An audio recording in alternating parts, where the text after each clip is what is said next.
Madam, आपका पति कोई मामूली डिलीवरी बॉय नहीं, सबका बाप है, बाप। आपके पति के लिए खूंखार माफिया डॉन धूप में छाता पकड़ता है। सड़क पर जब उसकी गाड़ियों का काफिला निकलता है तो ट्रैफिक खुद ब खुद थम जाता है। बड़े बड़े नेता, अभिनेता और बिजनेसमैन उससे मिलने के लिए एक अपॉइंटमेंट तक को तरसते हैं। वो कोई साधारण डिलीवरी बॉय नहीं, वो तो नहीं, मुझे मेरी जान प्यारी है, मैं नहीं बताऊंगा।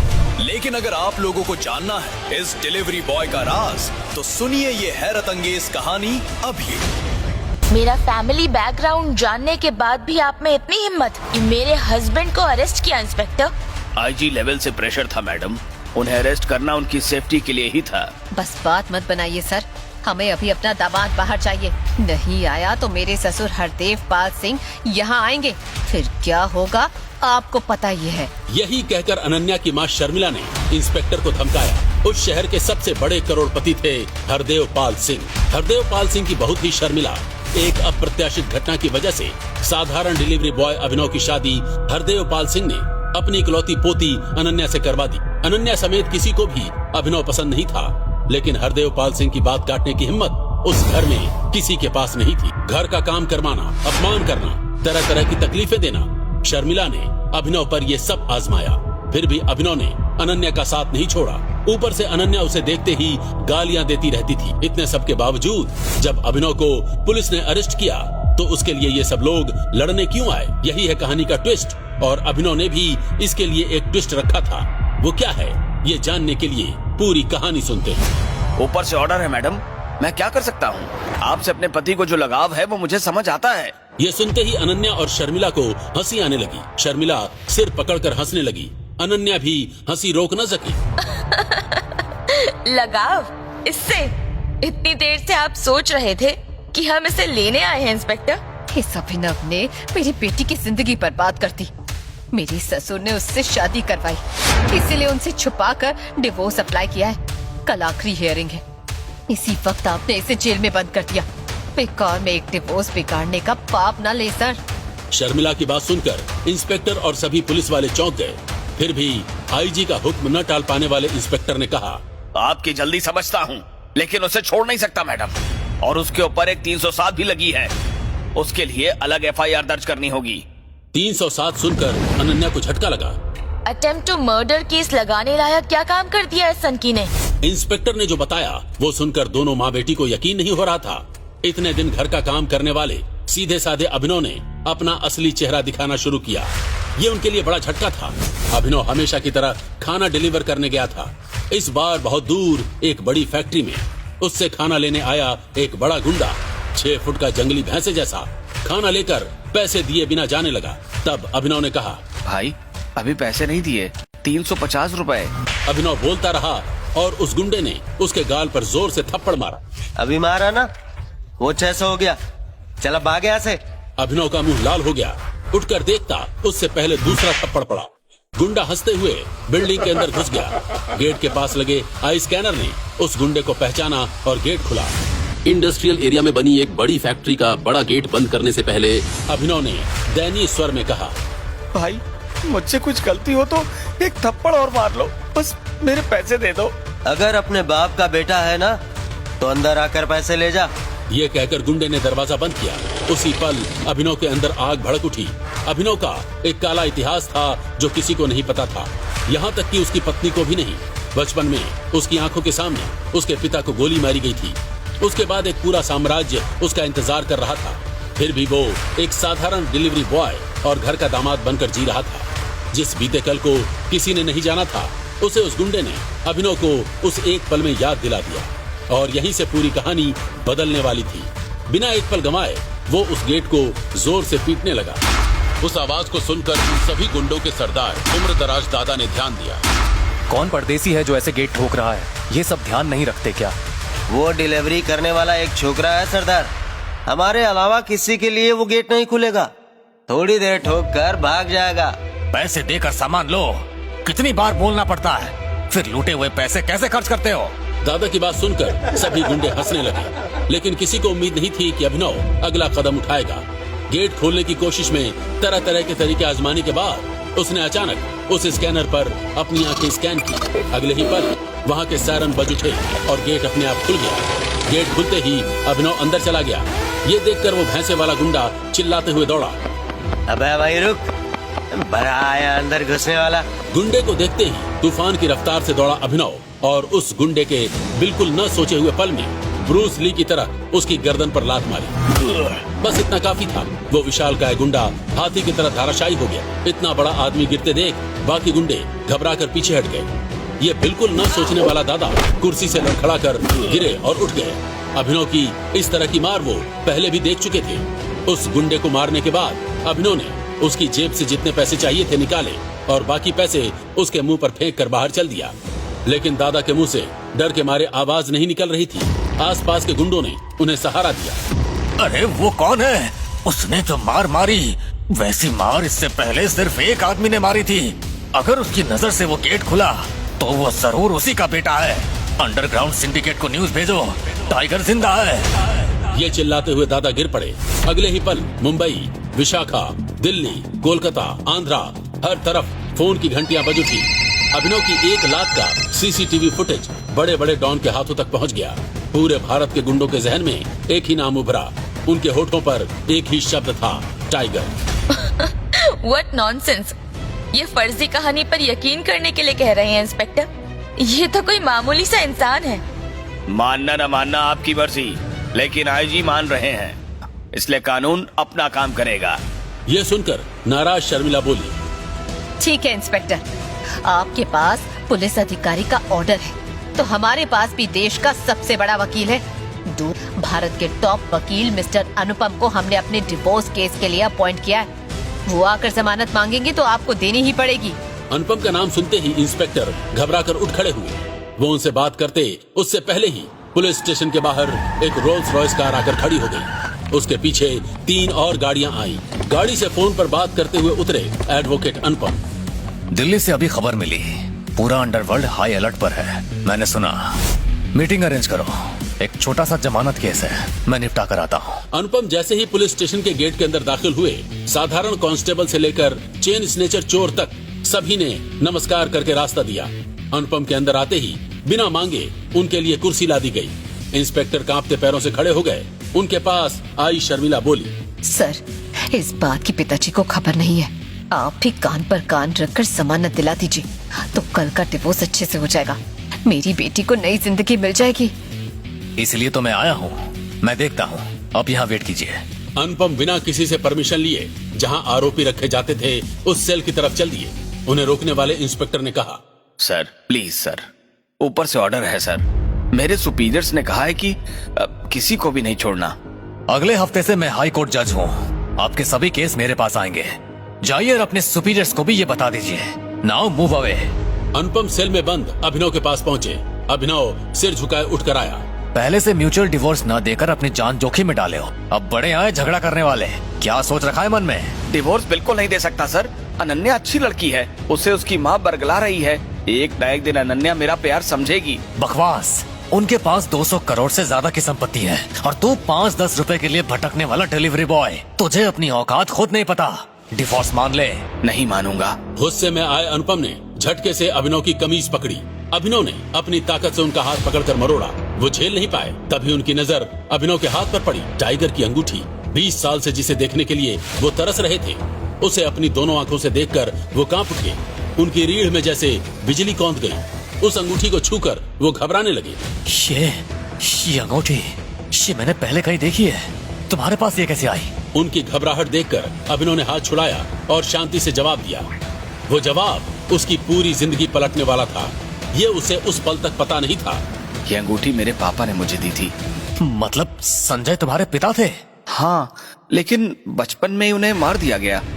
लेकिन मैं उनका बेटा हूँ, ये किसी को पता नहीं। किसी को पता नहीं? भाई, इस दुनिया में कोई बड़ा आदमी नहीं जिसे उनके बारे में पता ना हो। इंडस्ट्रियल एरिया में तेजा गैंग के आदमियों को किसने मारा? वो भी संजय की तरह एक ही लात से। अभिनव के मुंह से वो एक शब्द सुनने के लिए अनुपम की आंखें तड़प रही थी। लिए हुए पैसे नहीं दिए, पिताजी के बारे में गलत बोला इसलिए। अभिनव की बात पूरी होती उससे पहले वकील अनुपम उसके पैरों पर घुटने टेक कर बैठ गए। उनकी आंखें भर आई थी, हाथ कांप रहे थे। फिर भी अभिनव के पांव मजबूती से थामे हुए थे। आपका इंतजार कर रहा है एक पूरा साम्राज्य टाइगर।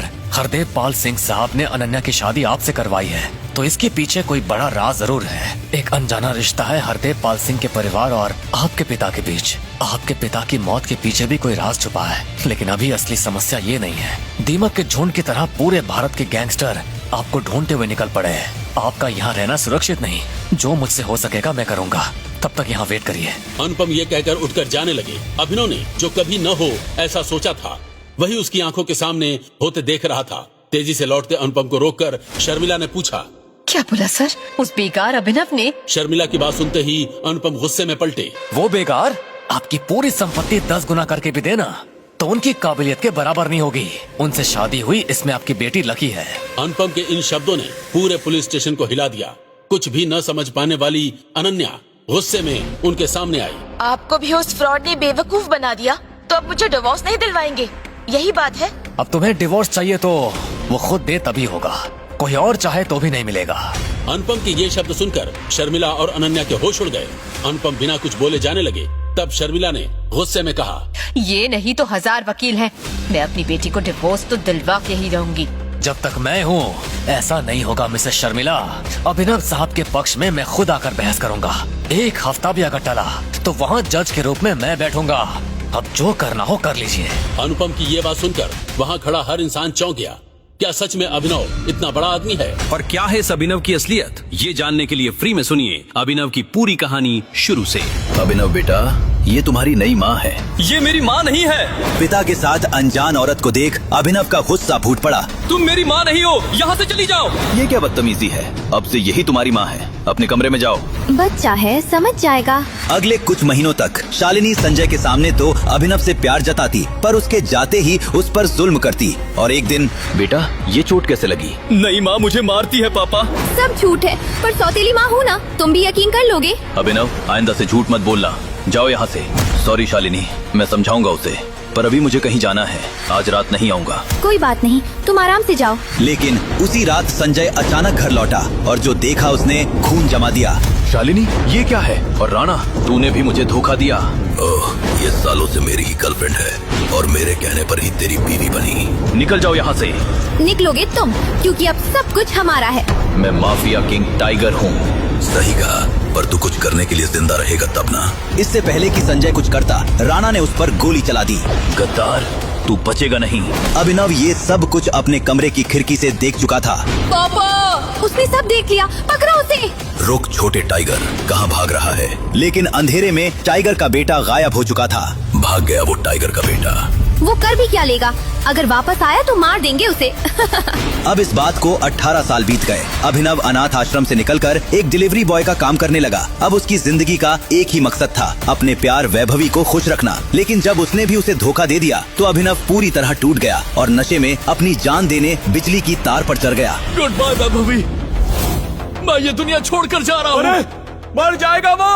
अबे नीचे उतर, देवदास की औलाद। वो मजनू तो जान देने को तैयार था, मगर किस्मत को कुछ और ही मंजूर था। अचानक वो तार टूटा। उस तार से एक बिजली तो निकली, मगर उससे पहले ही अभिनव नीचे गिर गया। मगर वो गिरा भी तो कहाँ? लड़की के बिस्तर में। कौन हो तुम? और मेरे बिस्तर पर क्या कर रहे हो? मैं खुद नहीं जानता कि मैं यहाँ कैसे पहुँचा। मुझे तो लग रहा है कि मैं कोई सपना देख रहा हूँ। अचानक कमरे का दरवाजा खोलकर अनन्या का भाई सनी सिंह वहाँ पहुँच गया। ये फटीचर तुम्हारे साथ यहाँ क्या कर रहा है? मैं अभी के अभी पुलिस को कॉल करती हूँ। अब तुमसे सच पुलिस ही उगलवाएगी। इस घर के सारे फैसले सिर्फ एक ही आदमी लेता है, और वो है ग्रेट हरदेव पाल सिंह, यानी कि हमारे दादाजी। दादाजी का नाम सुनते ही अनन्या के माथे पर पसीना आ गया। अनन्या, बाहर निकल। अपने दादाजी की बुलंद आवाज सुनकर अनन्या ने एक नजर गुस्से से सनी को देखा और फिर अपने कपड़ों को ठीक करते हुए वो उस कमरे से निकल गई। करमजली, तेरी ये हिम्मत जो तू शादी से पहले एक लड़के के साथ संबंध बना रही है। ये कहते हुए हरदेव पाल ने अभिनव को ऊपर से नीचे तक देखा और फिर वो अनन्या को देखते हुए बोले, अनन्या, इस लड़के का नाम जो भी है, तुझे आज ही इससे शादी करनी होगी। ये सुनकर मानो अनन्या के सर पर एक गाज सी गिर गई। फिर क्या था, 1 घंटे के अंदर ही उसी हॉल में अनन्या और अभिनव की शादी हो गई। अगर भगवान ने उन दोनों को मिलवाया है तो उसके पीछे कोई न कोई कारण जरूर होगा। आज हमारे दोस्त अकरम की बर्थडे पार्टी है। अकरम जो शहर का सबसे बड़ा रईस ही नहीं बल्कि शहर का सबसे बड़ा डॉन भी था, वो और उसके 2 पार्टनर्स मिलकर चलाते थे द माफिया किंग, जो देश की सबसे खतरनाक क्रिमिनल गैंग। वैसे तो अनन्या उस पार्टी में नहीं जाना चाहती थी, पर दादाजी का हुक्म टालना उसके लिए इम्पॉसिबल था।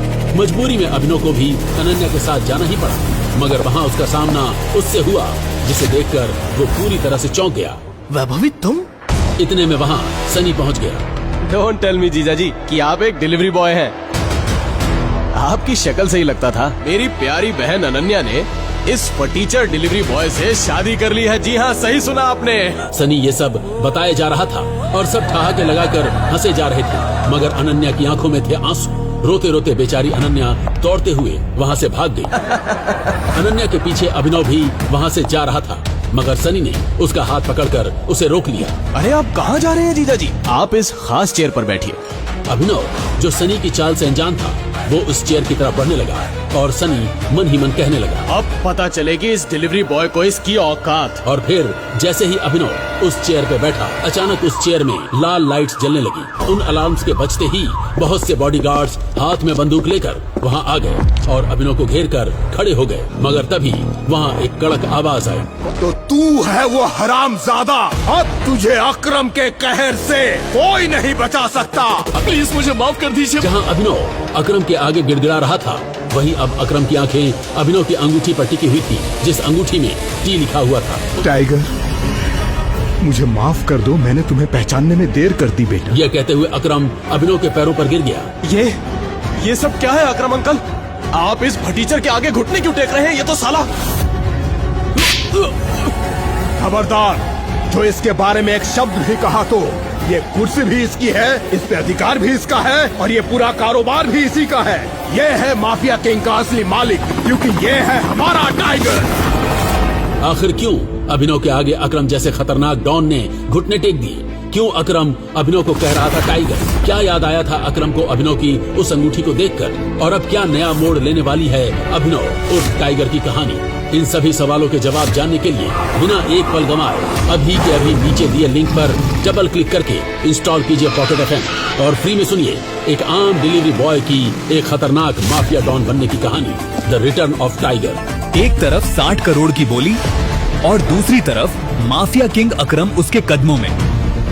पर यह दौलत ऐसे ही नहीं आई, क्योंकि इसके पीछे छुपी है एक खून से सनी रात, जहां उसके पिता उसे बचा रहे थे। क्या आप भी जानना चाहते हैं सच? आइए सुनते हैं द रिटर्न ऑफ टाइगर।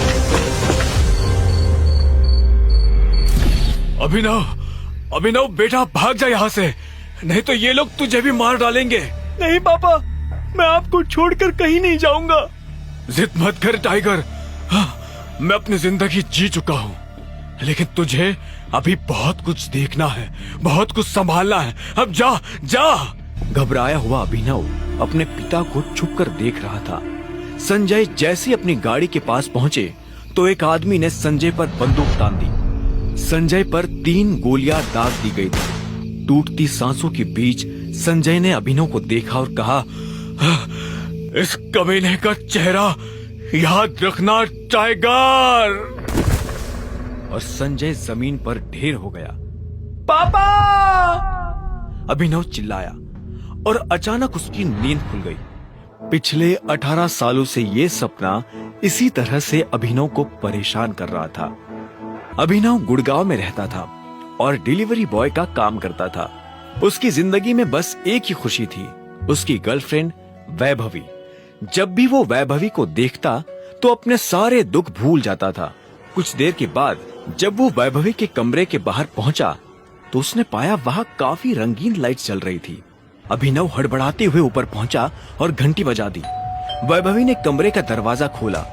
अभिनव ने जैसे ही वैभवी को देखा तो उसके होश उड़ गए, लेकिन इससे पहले कि वो कुछ कहता, इतने में पीछे से आवाज आई, हैप्पी बर्थडे डार्लिंग, देवेन ने कहा। और अभिनव को बगल करके वो वैभवी के पास आ गया। उसने वैभवी को गिफ्ट दिया और उसे कस कर गले लगा लिया। ये देख अभिनव जल भून उठा। इतने में वैभवी ने कहा, दोस्तों, तुम्हें मेरे स्टैंडर्ड पर डाउट है ना? अब मैं तुम्हें बताती हूँ कि मेरा स्टैंडर्ड क्या है। वैभवी ने इतना कहा और देवेन का हाथ पकड़ लिया। इसके बाद वैभवी उसे देखते हुए बोली, मैं तुमसे ब्रेकअप कर रही हूं अभिनव। क्या? और क्या? अबे कब तक बेचारी तेरे जैसे गरीब के साथ आधी पेस्ट्री खाती रहेगी, नहीं डार्लिंग? इतना कहते ही देवेन ने वैभवी के गालों को चूम लिया। अभिनव की आंखें फटी की फटी रह गई। उसने देवेन की नाक पर एक जोरदार मुक्का जड़ दिया। साले, तेरी इतनी हिम्मत! देवेन जैसे ही अभिनव को मारने के लिए आगे आया, इतने में अभिनव ने उसके पेट में एक लात मारी और वैभवी की तरफ देखकर बोला, ये तुमने ठीक नहीं किया वैभवी। और अभिनव वहां से निकल गया। वो उन दोनों की शक्ल अब और नहीं देखना चाहता था। उसकी आंखों में आंसू थे और उसका दिल जोरों से दुख रहा था। वो एक बड़े से होटल के सामने फुटपाथ पर ही शराब पीने बैठ गया था। नशे में धुत अभिनव ने शराब की आखिरी बोतल सड़क पर फोड़ते हुए कहा। उसे चक्कर आ रहे थे और वो गश खाकर वही सड़क पर लेट गया। कुछ देर के बाद अभिनव के बगल से सनी सिंह की महंगी सी गाड़ी गुजरी। जैसे ही सनी की नजर अभिनव पर पड़ी तो उसने गाड़ी रुकवाई और नीचे उतरकर अभिनव के पास चला गया। वो अभिनव को मुस्कुराते हुए देख रहा था। सनी के आदमी भी उसके पीछे उतरे।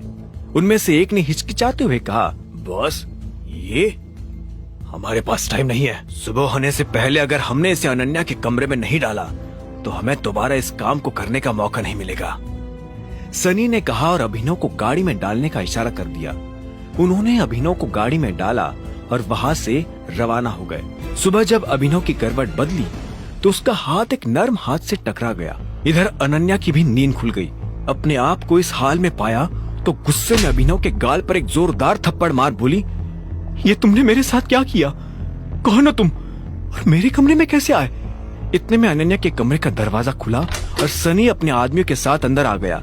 शेम ऑन यू बहना, मुझे तो पहले से तुम्हारे कैरेक्टर पर डाउट था। मैंने कितनी बार दादाजी को समझाया पर वो हर बार बोले नहीं, मेरी अनन्या ऐसा नहीं कर सकती। इसलिए मैंने उन्हें अपनी पोती की रंगरलियों का लाइव टेलीकास्ट दिखाने के लिए यही बुला लिया। अनन्या और सनी के दादा हरदेव पाल सिंह कमरे में पहुंच चुके थे। मुझे तुमसे ये उम्मीद नहीं थी। जब अभिनव की नजर हरदेव से मिली तो उसे लगा वो अपनी आंखों के सामने मौत देख रहा है। हरदेव उसके पास आए और बोले, तुम मेरी पोती के साथ सोया था ना? हमारे परिवार के कानून के हिसाब से आज से तू सिंह परिवार का दामाद है। क्या? लेकिन हम दोनों के बीच तो कुछ हुआ ही नहीं। इससे पहले कि अभिनव कुछ समझता, हरदेव के आदमियों ने उसे मारना शुरू कर दिया था।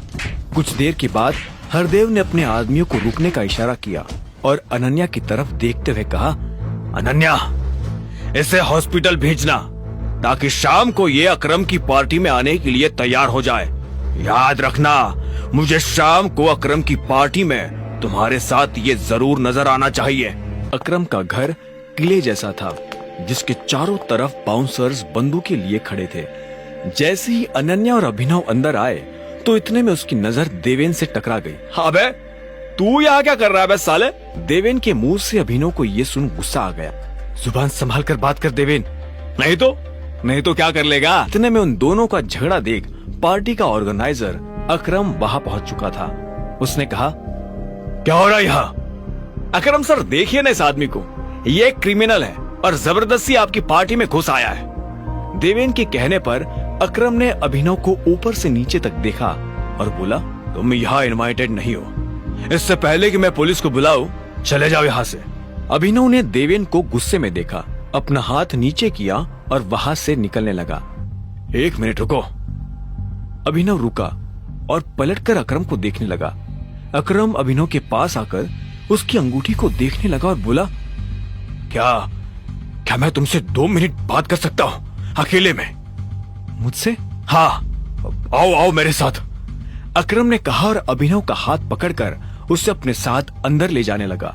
अनन्या, देवेन, सनी और पार्टी में मौजूद बाकी लोग ये देख हैरान हो गए थे। कुछ देर के बाद जब वो अकरम के कमरे में पहुंचे तो अकरम ने दरवाजा बंद किया और अभिनव के पास आकर बोला, क्या मैं तुम्हारी ये अंगूठी देख सकता हूँ? क्यों? चिंता मत करो, मैं इसे मांग नहीं रहा, बस मुझे कुछ देखना है, प्लीज। अभिनव उसकी बात सुन हिचकिचाया और आखिर में अंगूठी उतार कर उसे दे दी। अकरम ने उसे उलट पलट कर देखा। उस अंगूठी के अंदरूनी भाग में टी लिखा हुआ था। उसे पढ़ते ही अकरम के दिल की धड़कनें तेज हो गई और उसने अभिनव के पैरों में गिरते हुए कहा, टाइगर। अभिनव ने अकरम के मुंह से ये शब्द सुना तो वो हैरान हो गया। उसे अचानक से अपने पिता के वो आखिरी शब्द याद आ गए जो उन्होंने अभिनव से विदा लेते हुए कहे थे। लेकिन अभिनव हैरान था। उसे समझ नहीं आ रहा था कि अकरम ये सब कैसे जानता था। इससे पहले कि वो कुछ कहता, अकरम ने कहा, आखिरकार हमने तुम्हें ढूंढ ही लिया टाइगर। टाइगर? हाँ, मैं पिछले 18 सालों से तुम्हें ढूंढ रहा हूँ। तुम हमारे टाइगर हो टाइगर, हमारे इस हजारों करोड़ के बिजनेस एम्पायर के वारिस, जिसे हम तीनों दोस्तों ने मिलकर खड़ा किया था। मैं, तुम्हारे पापा संजय गढ़वाल और राणा अग्निहोत्री। इतना कहते ही अकरम ने दीवार पर टंगी एक तस्वीर की तरफ इशारा कर दिया जिसमें संजय, अकरम और राणा तीनों मौजूद थे। राणा को देख अभिनव को झटका लगा। उस रात अभिनव के पिता पर जिस आदमी ने गोली चलाई थी वो राणा था। अभिनव की आंखें गुस्से से लाल हो गई। ये देख अकरम ने पूछा, क्या हुआ? तुम इतने गुस्से में क्यों हो? नहीं, मैं ठीक हूँ। आपको मुझसे कुछ बात करनी थी ना? हाँ, मैं तुम्हें हमारी कंपनी द माफिया किंग के बारे में कुछ बताने वाला था। हम तीनों ने मिलकर द माफिया किंग को खड़ा किया था, जिसके नाम से पॉलिटिशियंस, सेलिब्रिटी और इस देश का बड़े से बड़ा आदमी कांपता था। पर तुम्हारे पापा के जाने के बाद सब बिखर गया। इस बीच हमारे कुछ दुश्मन भी खड़े हो गए हैं। उनमें से सबसे बड़ा दुश्मन है दिग्पाल छिंगावत। वो सालों से तुम्हें ढूंढ रहा है। वो तुम्हें मारकर हमारा नामो निशान मिटा देना चाहता है। फिलहाल द माफिया किंग का सारा काम राणा का बेटा मोंटी संभाल रहा है, लेकिन अब से कंपनी की भागदौड़ तुम्हारे हाथ में होगी। अपने पिता के काम को अब तुम्हें ही आगे बढ़ाना है टाइगर। लेकिन मुझे तो कभी मेरे पापा ने इस माफिया ग्रुप के बारे में नहीं बताया। अगर ऐसा कुछ था तो वो मुझे पहले बता सकते थे ना। तब तुम बहुत छोटे थे, शायद वो तुम्हें सब चीजों से दूर रखना चाहते थे। लेकिन मेरा यकीन करो, हम सच में तुम्हें ढूंढ रहे थे। और अब तुमसे मिलने के बाद मुरझाया हुआ द माफिया किंग फिर से जिंदा हो जाएगा। इतना कहकर अकरम कमरे में रखी एक टेबल की तरफ बढ़ने लगा था। इधर अभिनव के मन में कई सारे सवाल उठ रहे थे। उसे समझ नहीं आ रहा था कि राणा का राज अकरम और बाकी लोगों को पता क्यों नहीं चला और क्यों एक गद्दार का बेटा अभिनव की गद्दी पर बैठा हुआ था। इससे पहले कि अभिनव अपने आप को कोई जवाब दे पाता, अकरम उसके पास आया और उसने अभिनव को 50 करोड़ रुपए का एक चेक थमा दिया। इसे रख लो। जब तक तुम वापस टाइगर की पोजीशन पे नहीं आ जाते, तब तक तुम्हें इसकी जरूरत पड़ने वाली है। अभिनव ने अकरम के हाथ से चेक लिया और उसे देखने लगा। उसकी जिंदगी पलट तो गई थी, लेकिन अभी भी ऐसे कई सवाल थे जिनके जवाब उसे नहीं मिले थे। इसके बाद अभिनव और अकरम उस कमरे से बाहर निकलने लगे। अकरम ने जाते हुए कहा, तुम्हारी असली पहचान के बारे में किसी को भी खबर नहीं लगनी चाहिए, इसलिए जैसे जीते आ रहे थे वैसे ही जीते रहना। अभिनव ने हाँ में सिर हिलाया और दोनों कमरे से बाहर आ गए। इससे पहले कि अनन्या कुछ कहती, कमरे का दरवाजा खुल गया। अकरम अभिनव को लेकर बाहर आ रहा था। अभिनव के बदन पर एक छोटी सी खरोच भी नजर नहीं आ रही थी। जब देवेन और सनी ने ये देखा तो उनका मुंह हैरानी के मारे खुला का खुला रह गया। देवेन ने कहा, इसे देखकर तो लग रहा है कि अकरम सर ने इसे हाथ तक नहीं लगाया। कमाल है, दोनों इतनी देर से कमरे में थे। कम से कम इतने टाइम में इसकी नाक तो टूट ही जानी चाहिए थी। सनी ने कहा। आओ, अकरम ने अभिनव से कहा और उस सबके साथ पार्टी हॉल में सबके सामने ले आया। अकरम के चेहरे पर खुशी देख सब ताज्जुब कर रहे थे। ये अभिनव है, मेरे एक पुराने दोस्त, सॉरी, ये मेरे पुराने ड्राइवर का बेटा है। अकरम ने जैसे ही अभिनव का सबसे परिचय करवाया तो देवेन और सनी खुश हो गए, लेकिन अनन्या को यह सुनकर झटका लगा। एंजॉय द पार्टी, इतने में अकरम ने कहा और अभिनव को अकेला छोड़ बाकी लोगों से मिलने के लिए निकल गया। देवेन और सनी को अभी तक समझ नहीं आ रहा था कि अकरम अभिनव को इतना भाव क्यों दे रहा था। अभिनव को इस बात से कोई लेना देना नहीं था कि सनी और देवेन उसके बारे में क्या सोच रहे थे। उसकी आंखों के सामने बस रह रहकर अपने पिता की शक्ल आ रही थी।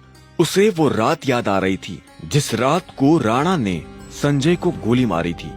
अभिनव को ये भी याद आया कि उसे खुद भी गोली लगी थी, लेकिन उसकी किस्मत अच्छी होने की वजह से वो बच गया था। उधर जब अनन्या ने देखा कि अभिनव ठीक है तो वो अभिनव के पास आई और बोली, मुझे नहीं लग रहा था कि तुम अपने पैरों पर बाहर आ पाओगे। अच्छा, तुम्हें मेरी इतनी चिंता हो रही थी? रत्ती भर भी नहीं, लेकिन तुम्हें अपनी चिंता होनी चाहिए। अगर जिंदा रहना चाहते हो तो जरा बचकर रहो, अनन्या ने कहा। इतने में सनी और देवेन भी अभिनव के पास आकर खड़े हो गए। अकरम सर ने तुझसे अंदर क्या बात की? देवेन ने पूछा। अभिनव ने उसे घूरते हुए देखा और कहा, उन्होंने कहा कि अगर देवेन जैसा गधा तुमसे ये सवाल करे तो उसका जवाब मत देना। और अभिनव हंसते हुए वहां से आगे निकल गया। हरामखोर, देवेन ने उसे गाली दी, लेकिन अभिनव पर उसका कोई असर नहीं हुआ। उसके दिमाग में इस वक्त पहले से ही कई जरूरी चीजें घूम रही थी। इसके बाद पूरी पार्टी के दौरान अनन्या ने अभिनव से कोई बात नहीं की। अगली सुबह जब अभिनव का अलार्म बजा तब वो फिर से वही सपना देख रहा था। अलार्म की आवाज सुन वो झटके से उठा और अपने बिस्तर पर बैठ गया। उसने उठते ही मन सबसे पहले अकरम को धन्यवाद दिया, जिसने उसके पिता की कंपनी को इतने सालों बाद भी जिंदा रखा, लेकिन साथ ही उसे अपने पिता को खोने का मलाल भी था। इसी ख्याल के साथ अभिनव बिस्तर से उठा और अपने काम पर जाने के लिए तैयार होने लगा। अकरम के हिसाब से उसकी डिलीवरी बॉय की जॉब उसे अपनी पहचान छुपाने में काफी मदद कर सकती थी। अभिनव ने अपनी जेब में अकरम का दिया हुआ चेक डाला और घर से निकल गया। 1 घंटे के बाद जब वो अपनी बाइक से ऑफिस आया और कॉरिडोर में चलने लगा तो उसे एक अनजान नंबर से फोन आया। अभिनव ने फोन उठाया और बोला, हेलो टाइगर, अकरम। हाँ कहिए। टाइगर, मुझे तुम्हें किसी से मिलवाना है। वो हमारे माफिया वर्ल्ड का एक बहुत बड़ा नाम है और साथ ही तुम्हारे पापा और मेरा जिगरी यार बलराज। मैं चाहता हूँ बलराज को पता चल जाए कि टाइगर लौट आया है, इसलिए शाम को डिनर के लिए होटल सफायर में पहुंच जाना। मैं तुम्हें एड्रेस भेज रहा हूँ। इतना कहकर अकरम ने फोन रखा और अगले ही पल अभिनव को एड्रेस भेज दिया। अकरम के मुंह से ये बात सुनते ही अभिनव का कॉन्फिडेंस बढ़ गया था। वो अब उस टाइगर जैसा महसूस कर रहा था जो जू से निकलकर जंगल में आ गया हो।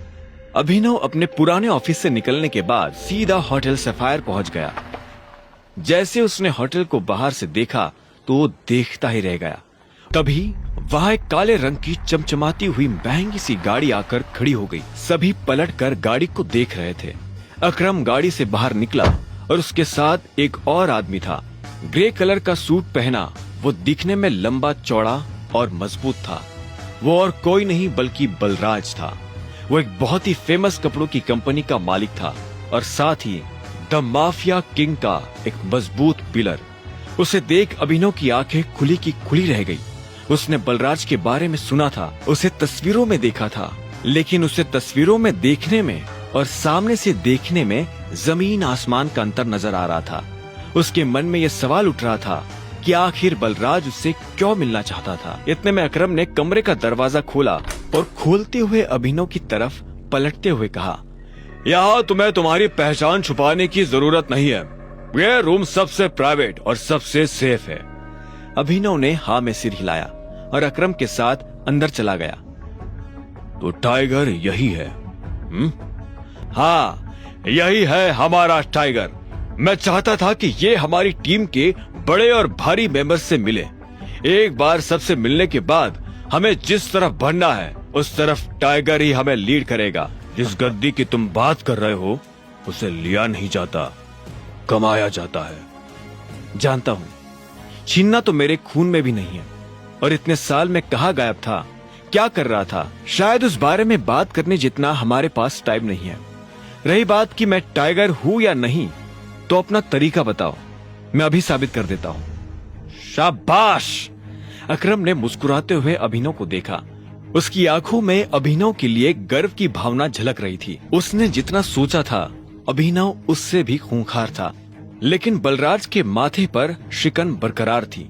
उसकी आंखों से पता चल रहा था कि वो इतनी जल्दी अभिनव को टाइगर नहीं मानने वाला था। वैसे भी पूरे ग्रुप में अगर बलराज किसी चीज के लिए जाना जाता था तो वो थी उसकी जिद।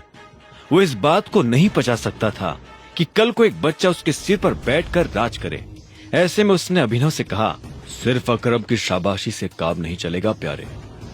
मैंने ये एक्सेप्ट नहीं किया कि तुम टाइगर हो।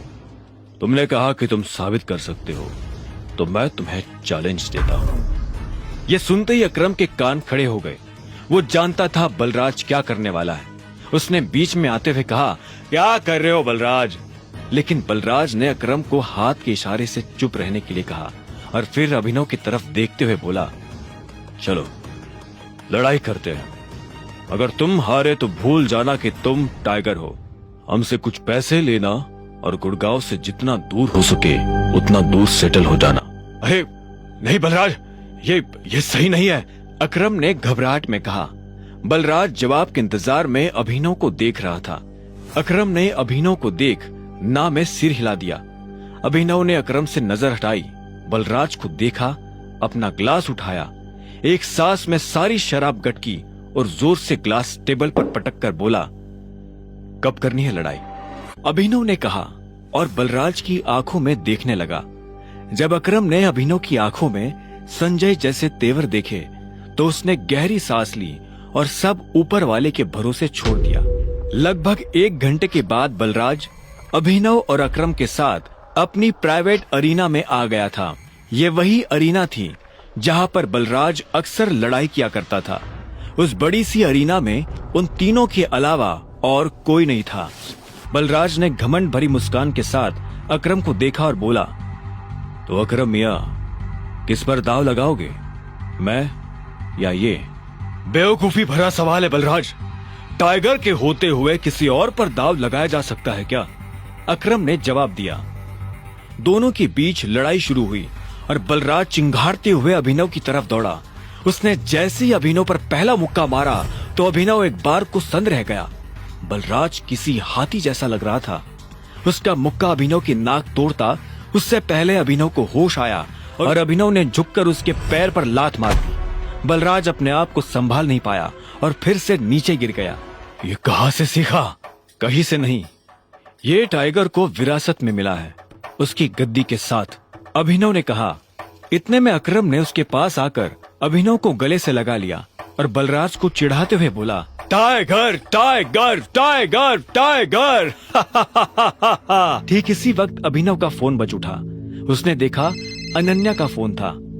हाँ अनन्या, मेरे मम्मी पापा वापस आ गए हैं। जो कुछ भी हुआ उसके बारे में उन्हें पता चल चुका है। वो तुमसे मिलना चाहते हैं। तुम अभी के अभी मेरे दादाजी वाले घर आओ। अनन्या ने फरमान जारी करते हुए कहा। अनन्या को पता नहीं था कि वो टाइगर से बात कर रही है। अभिनव ने चौंकते हुए कहा, क्या अभी? हाँ, इतना हैरान होने की जरूरत नहीं है। जो किया है उसे अब भुगतो। अनन्या ने इतना कहते ही फोन काट दिया। अभिनव ने फोन जेब में डाला। इतने में अकरम उसके पास आया और बोला, क्या हुआ, सब ठीक है? हाँ अकरम, सॉरी बलराज, लेकिन मैं तुम्हारे साथ नहीं आ पाऊंगा। मुझे अभी अपने ससुराल जाना पड़ेगा। मेरे सास ससुर आए हुए हैं। ससुराल? तुमने शादी कब की? बलराज ने चौंकते हुए कहा। लंबी कहानी है, फिर कभी बताऊंगा, अभिनव ने जवाब दिया। बलराज ने आगे कहा, वैसे अकरम, हमें मोंटी को बुलाकर बता देना चाहिए कि नहीं, अभी नहीं।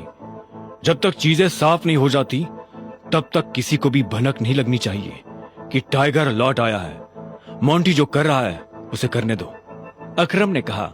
इतने में अभिनव ने कहा, चलो मैं निकलता हूं। अकरम, तुम्हें याद है ना, मुझे कल से एक नई नौकरी। हाँ हाँ, तुम कल ऑफिस आ जाओ, मैं अपने सेक्रेटरी को बोल दूंगा, तुम्हारा काम हो जाएगा। ये सुन अभिनव ने अकरम और बलराज से हाथ मिलाया और वो बाहर आ गया। उसने अपने जाने के लिए एक कैब बुक कर ली थी। जैसे ही वो कैब में बैठने वाला था कि इतने में अकरम भागते हुए उसकी तरफ बढ़ने लगा। अभिनव ने देखा उसके हाथ में कुछ था। इतने में अकरम पास आया और उसने एक छोटा सा बैग अभिनव को थमा दिया। इसमें क्या है? वही शराब जो हमने होटल में पी थी। अपने सास ससुर को पिलाना उनकी पूछतों ने भी कभी इतनी महंगी शराब नहीं पी होगी। अकरम ने कहा और इस बात पर दोनों हंस पड़े। आखिर में अभिनव ने कहा, इन सब के लिए thanks, thank you so much. और तुम्हें भी वापिस आकर हमारी उम्मीदें जिंदा करने के लिए, अकरम ने कहा। अभिनव मुस्कुराया और वहां से निकल गया। उसे पूरे रास्ते ये घबराहट हो रही थी कि आखिर अनन्या के माँ बाप उसे देखकर कैसे रिएक्ट करेंगे। वो उनसे पहली बार मिलने जा रहा था। ये सोचकर ही उसकी हथेलियों में पसीना आने लगा था। कुछ देर के बाद गाड़ी अनन्या के घर के बाहर आकर रुकी। अभिनव नीचे उतरा और गहरी सांसें लेते हुए घर के अंदर पहुंच गया। उसने देखा कि अनन्या के माता पिता यानी शर्मिला और राजीव सोफे पर बैठे हुए थे। वो उन्हें देखते ही पहचान गया था। वो दोनों भी अभिनव को अंदर आते हुए देख रहे थे। अभिनव जितने अच्छे से मुस्कुरा सकता था वो उतने अच्छे से मुस्कुरा रहा था। नमस्ते मम्मी जी। नमस्ते पापा जी, ये मैं आपके लिए लाया था, अभिनव ने हिचकिचाते हुए कहा और बोतल उन दोनों की तरफ बढ़ा दी। शर्मिला ने अभिनव को देखते ही अपना मुंह फेर लिया था, लेकिन राजीव की नजर जैसे ही बोतल पर पड़ी तो उसने तुरंत अभिनव के हाथ से बोतल ले ली। क्या बात है, ये तो काफी महंगी लग रही है। माय गॉड, क्या खुशबू है, देखो, राजीव ने कहा और बोतल शर्मिला की तरफ बढ़ा दी। शर्मिला ने उसे झटके से दूर किया और बोली, क्या तुम भी? मुझे तो लगता है कि ये कहीं से बोतल चोरी करके लाया होगा।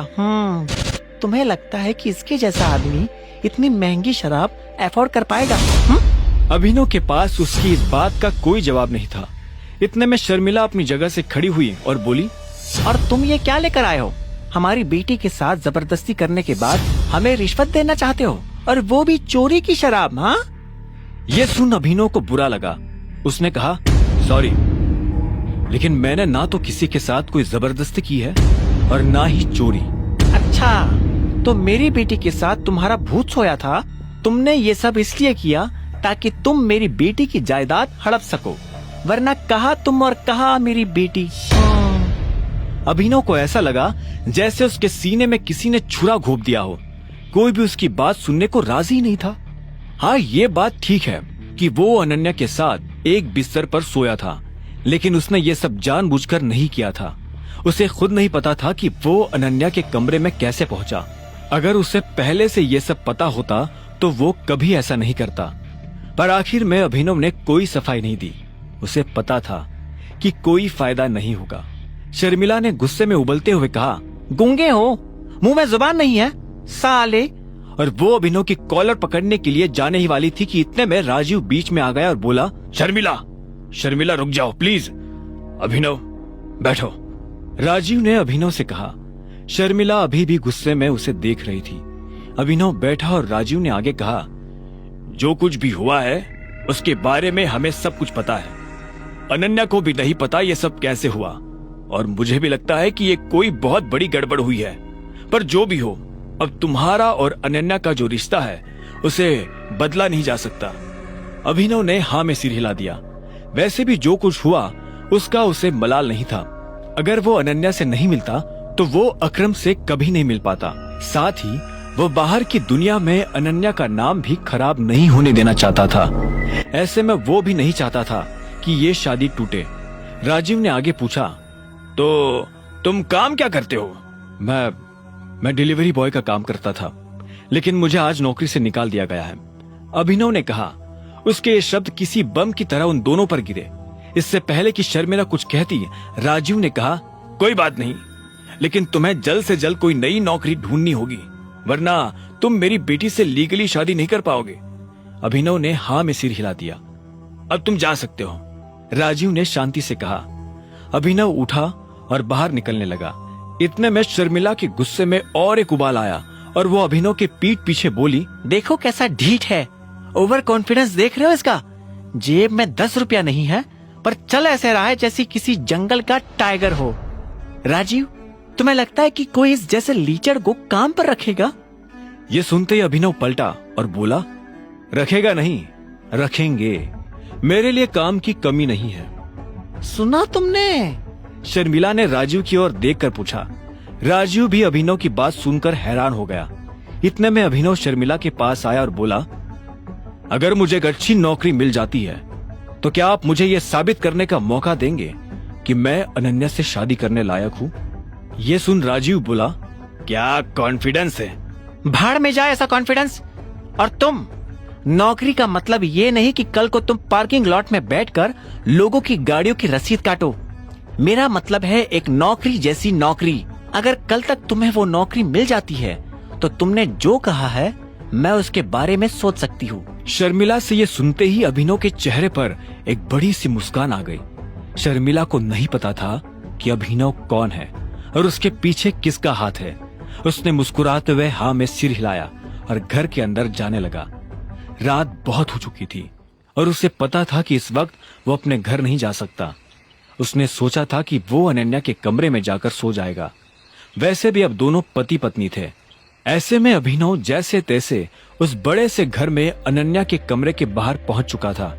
उसने दरवाजे पर नॉक किया। कुछ सेकंड्स के बाद दरवाजा खुल गया, लेकिन जैसे ही अभिनव अंदर जाने वाला था इतने में अनन्या ने उसके मुंह पर दरवाजा बंद कर दिया। पर अभिनव ने अपना पैर डालकर दरवाजे को बंद होने से रोक दिया था। अनन्या ने गुस्से में फिर से दरवाजा खोला और बोली, क्या है? रात हो गई है, मैं अपने घर नहीं जा सकता। मुझे सोने के लिए जगह चाहिए। तो क्या? तुमने मुझे यहाँ मम्मी पापा से मिलने के लिए बुलाया था ना, तो अब तुम जगह दो। तुम्हें क्या लगता है मैं तुम्हें फिर से अपने कमरे में आने दूंगी? तो और मैं कहाँ जाऊंगा? मुझे नहीं पता। अब अपना पैर हटाओ वरना मैं इसे तोड़ दूंगी, अनन्या ने कहा। अभिनव ने पैर नहीं हटाया। अनन्या को गुस्सा आ गया था। उसने दरवाजा खोला और उसे इतना जोर से बंद करने के लिए धक्का दिया कि अभिनव के पैर के 2 टुकड़े हो जाए। अभिनव तो पहले नहीं डरा, पर जब दरवाजा उसके पैर को छूने ही वाला था कि उसने अपना पैर पीछे खींच लिया। अनन्या ने दरवाजा बंद किया और दूसरी तरफ से चिल्लाते हुए बोली, नौकरों की जगह मालिकों के कमरों में नहीं, घर के स्टोर रूम में होती है। ये सुनते ही अभिनव को बुरा लगा, पर वो कर भी क्या सकता था। उसने बस बंद दरवाजे को देखा और हताशा से अपना सिर हिलाने लगा। अब आगे क्या होने वाला था? कहाँ सोने वाला था अभिनव? और क्या उसे इस घर में कभी इज्जत मिल पाएगी? और क्या होगा जब अनन्या के घर वालों को अभिनव की असली पहचान के बारे में पता चलेगा? जानने के लिए सुनते रहिए द रिटर्न ऑफ टाइगर, सिर्फ पॉकेट FM पर।